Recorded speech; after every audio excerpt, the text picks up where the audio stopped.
Welcome to the crime scene. I'm Mellis Crocker. Today, we are dissecting the remains of old Hollywood royalty. Most literary critics look at Carrie Fisher's 2008 memoir, Wishful Drinking, as a tragic, vulnerable story of survival, but because we take education seriously on this channel, today we're treating the book as a rigorous sociological case study. Specifically, we are examining how one woman transformed profound personal trauma into a masterclass of dark defensive comedy. Let's establish our thesis. Fisher's life was a chaotic experiment in celebrity absurdity, and her sharp wit was the only survival tool that kept her from completely losing her mind. To understand the subject, we have to look at the environment. Fisher didn't just stumble into fame. She was born into a hyper-insulated Hollywood sandbox. Her parents were Debbie Reynolds and Eddie Fisher. When her father left her mother for Elizabeth Taylor, it wasn't just a family scandal. It was a national media event. My absolute favorite parts of this text are her field notes on the sheer volume of high society parties and shenanigans she witnessed, and, to be fair, planned.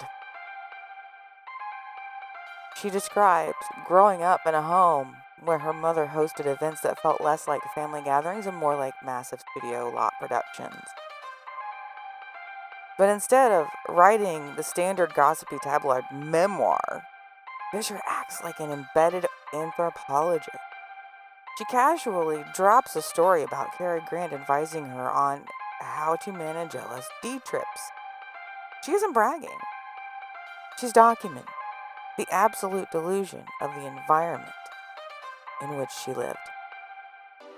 From a literary standpoint, her prose strips away all the glossy glamour and exposes the absolute absurdity beneath the surface. Now, let's pivot to the turning point of the case file, the industrial catalyst known as Star Wars. Now I know so many of my generation had the Princess Leia in the gold bikini poster on their walls.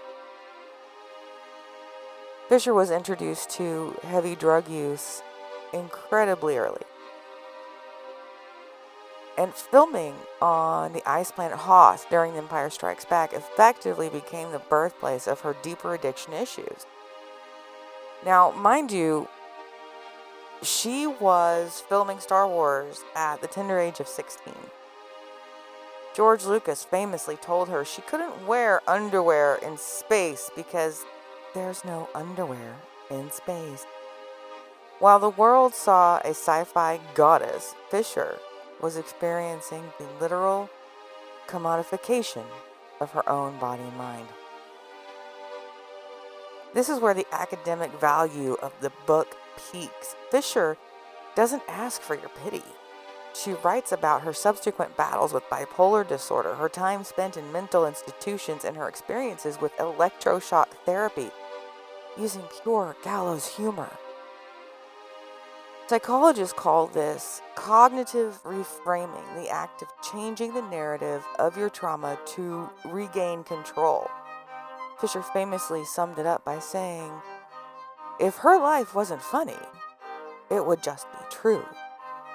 So what is the final post-mortem on Wishful Drinking? Structurally, the book reads exactly like the one-woman stage show it was adapted from.